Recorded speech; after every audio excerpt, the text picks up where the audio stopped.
unprecedented numbers. The UN would identify aggressors and act decisively to protect the world's security, just as it did in the 1991 Gulf War. Yet, when the younger George Bush went to the UN in 2002, there was more anarchy than anything else. A new crisis seemed to threaten world peace every few months.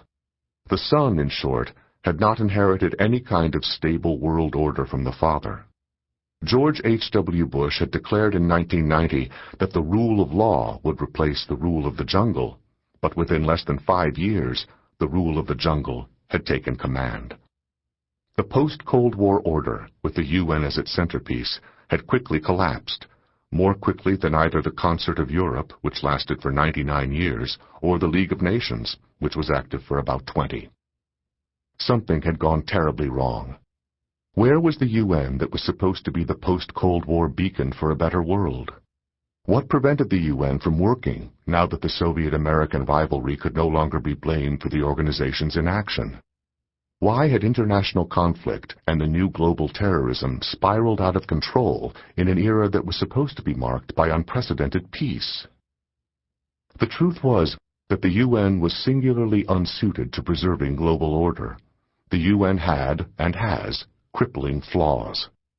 The 1990s brought these flaws into sharper focus, but in fact they were there almost from the beginning. Indeed, the UN's record reflects one shocking failure after another, even in the organization's earliest days. The UN's founders created a world body based on a noble ideal, standing up to aggression, preserving international peace, and defending human rights and other fundamental principles. But it is now clear that the UN simply doesn't work. The UN is not a benign but ineffective world body. It has actually accelerated and spread global chaos.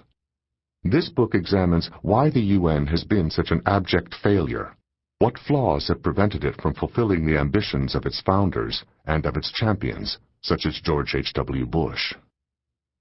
Recognizing the UN's critical weaknesses leads inevitably to this question: what must be done about the United Nations? This is not an academic question.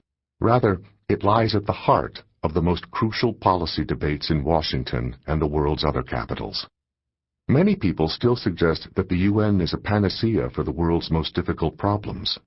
But carefully examining the UN's past role in some of the most intractable conflicts reveals that UN involvement, in most cases, only makes matters worse. There is no neutral ground. President George W. Bush has often been derided by his critics as a crass unilateralist.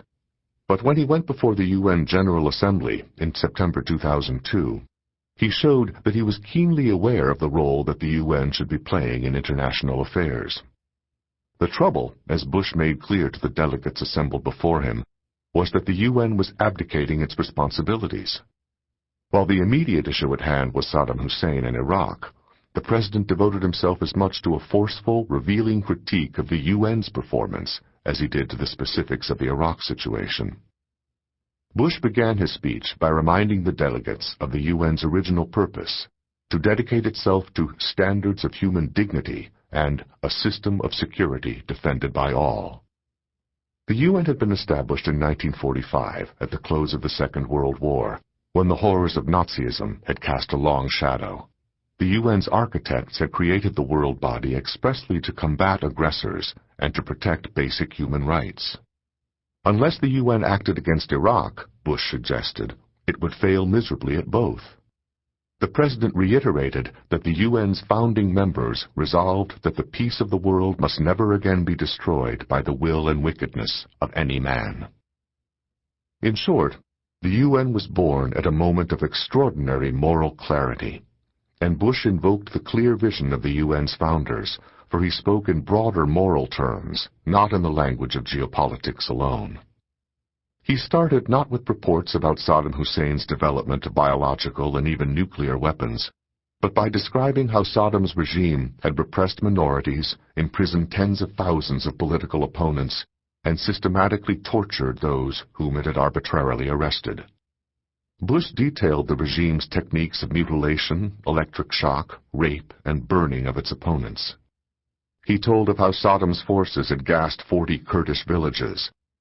Even those UN members who did not accept Bush's argument that an emboldened Iraqi regime might in the future supply weapons of mass destruction to terrorist allies could hardly deny Iraq's troubling record. Saddam's regime had trampled on everything for which the UN stood. More specifically, the Iraqi dictator had continually violated the 16 legally binding resolutions against Iraq that the UN Security Council had adopted since late 1990, and had ignored at least 30 statements from the President of the UN Security Council regarding Iraq's continued violations of those resolutions. All 16 resolutions were the most severe kind the Security Council could adopt, falling under Chapter 7 of the UN Charter, which was reserved for cases of aggression. Still, the UN had done virtually nothing to enforce its own resolutions. Even the Clinton administration in 1996 had pushed the UN to deal with the Iraqi problem, but the French, Russians, and Chinese had used their power on the UN Security Council to repeatedly block any decisive action. Bush was now in the same position as his predecessor. The case against Saddam Hussein was clear-cut, as President Bush pointed out, even if members of the international community did not want to acknowledge it. Though Saddam had said he would honor his commitments to the UN, Bush said he has proven instead only his contempt for the United Nations and for all his pledges. By breaking every pledge, by his deceptions and by his cruelties, Saddam Hussein has made the case against himself. More important, given the wide scope of Iraqi violations, especially in the area of human rights, the President made it clear to the UN member states that this was one of the few occasions when they were staring pure evil in the face. Bush was right to put the case in such stark terms. Moral judgments were a necessary prerequisite for taking any action. But they were precisely the judgments that the UN declined to make. President Bush, in effect, threw down the gauntlet in front of the UN member states. We created the United Nations Security Council so that, unlike the League of Nations, our deliberations would be more than talk, our resolutions would be more than wishes, Bush reminded the delegates. If the UN was to avoid the fate of the League of Nations, it would have to confront the Iraqi threat head-on. This was, he said, a defining moment for the UN. Will the United Nations serve the purpose of its founding, or will it be irrelevant? The President asked bluntly. George H.W. Bush had dramatically proclaimed after the 1991 Gulf War that the UN had passed its first test in the post-Cold War era. Now George W. Bush declared that all the world faces a test, a new test posed by the same rogue regime. The UN failed this test. It had indeed become irrelevant, in a sense, but it was worse than irrelevant. It was dangerous, fanning the flames of global disorder. How did this occur? Bush hinted at the UN's main defect in various speeches he delivered at the time. The problem was that the UN refused to make moral judgments and thus ignored the crimes of Saddam Hussein, among others.